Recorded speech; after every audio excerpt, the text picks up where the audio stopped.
கந்தசஷ்டி விரதம் துவங்கி 3வது நாள். இந்த 3வது நாள்ல வழக்கம் போல முருகப்பெருமானுக்கு காலையும் மாலையும் ஷட்கோண தீபம் ஏத்தணும். 3வது நாள்ல வா அப்படிங்கிற எழுத்துல நாம தீபம் வைக்க ஆரம்பிக்கணும். காலையும் ஏத்தணும், மாலையிலையும் ஏத்தணும். ஒரு சிலர் விரதத்தை ஆரம்பிச்சிட்டோம், எங்களுக்கு நடுவுல மாதவிடாய் வந்துருச்சு அப்படிங்கிறவங்க கவலைப்பட வேண்டாம்.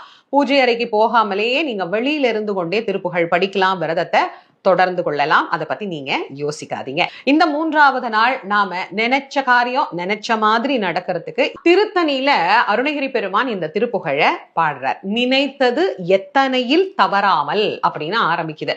நிலைத்த புத்தி தன்னை தருவாயே அப்படின்னு கேட்கிறார் திருத்தணி முருகன் கிட்ட. 4 வரியில அழகா அருணகிரிநாத சுவாமி அனுபூதியில எழுதுகிறார்.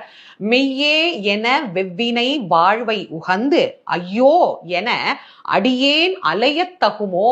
என்னுடைய வினை பயனால எனக்கு இப்படி எதுவும் நடக்கலையே, எனக்கு அது கிடைக்கலையே, நான் நினைச்சது நடக்கலையே அப்படின்னு என்ன அலைய விட்டுறாத, எனக்கு வேணுங்கிறத நான் மனசுல நினைச்சதை எனக்கு நடக்கவை அப்படின்னு முருகன்ட்ட விண்ணப்பம் செய்ய. அன்றாடம் இந்த 2ஐயுமே நீங்க படிச்சு நலன் பெறலாம். காலையில ஏற்றக்கூடிய பிரம்ம முகூர்த்த விளக்கு, நீங்க நினைச்ச காரியம் நினைச்ச மாதிரியே நடக்கணும் அப்படின்னு நம்ம வீட்டுல இருக்கிற தெய்வத்தை பிரார்த்தனை பண்ணிக்கிட்டு இந்த பிரம்ம முகூர்த்த விளக்க நீங்க ஏத்தி இந்த திருப்புகழையும் அனுபூதியும் படிங்க. கண்டிப்பா நினைச்சது நடக்கும்.